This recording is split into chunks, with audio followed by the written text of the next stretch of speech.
Gusto kong ibahagi sa inyo yung bagong sistema. Halimbawa, tayo ang presidente ng Pilipinas, tayo ang presidente ng bansa. Ito yung mga ilan sa mga magaganap. Pinaka-safe na bansa, hindi pagnanakawan ng kaban kahit piso binabantayan ng Pangulo. Kasunod, bayan na walang mahirap dahil sobra pera, bigay sa tao, isipan ng magagandang programa para umasenso ang mga Pilipino. Ang pinakamaganda, actually kaya lalong nabuo sa isip ko ito eh. Kaya lalo kong napatunayang totoo. Dahil sa ang tagal namin magkausap ni Mayor Henry Lutaw kahapon, baka 3 oras yata. Nagkwentuhan kami. Nung unang panahon, nung unang magkakasama kami, politiko kami. Pinakamagagaling na mga politicians sa bayan ng Marilao. Puro top-notch politicians. Baka buong lalawigan ng Bulacan. Ang nagturo sa akin ay Kuya Arnold, Ate Debbie. Gumaling, humusay. Ayoko namang sabihin nahigitan sila dahil aking naging vice mayor. Kaming 3, tinuruan naman Henry Lutaw. So, naging pinakamagaling. Naging mayor. So, sabi ko, ibig sabihin, ang pinaka-plastic na tao ba? Henry Lutaw ngayon, sa panahon na ito. Dahil kami pinaka-plastic na tao noong araw. Pero dahan-dahan, pinag-iwahiwalay kami. Nagulat ako, yung approach ng Mayor Henry Lutaw ngayon, di ba? Hindi na pala politiko, leader na. At nung nagkwentuhan kami kagabi, papunta sa bagong sistema.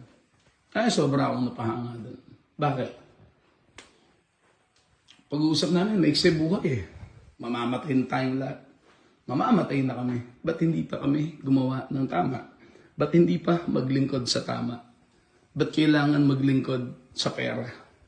Hindi naman madadala pagpanaw. So, diniscuss ko sa kanya. Sabi ko, Mayor, paano mawawala ang baha sa bansa? Ako sumagot.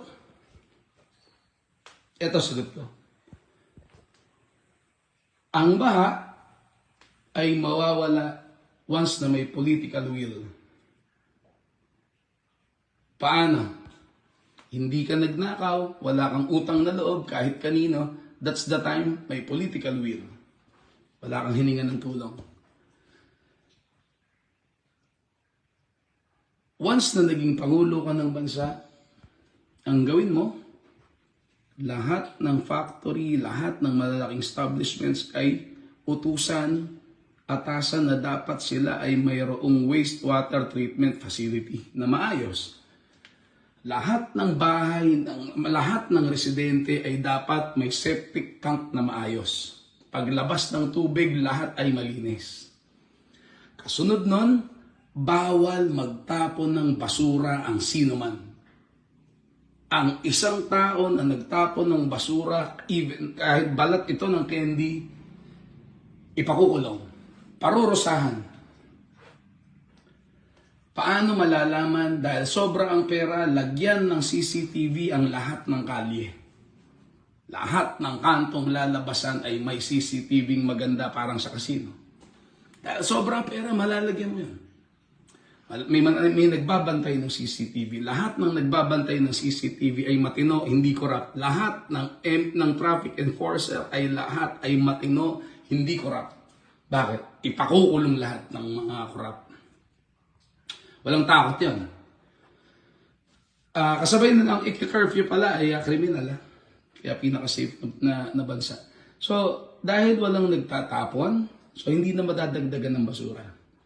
Ang trabaho lang ng kapitan ay walang isgay, wala tayong ibang kung ano-anong palabas sa barangay. So, for 1 year siguro, nakafocus lang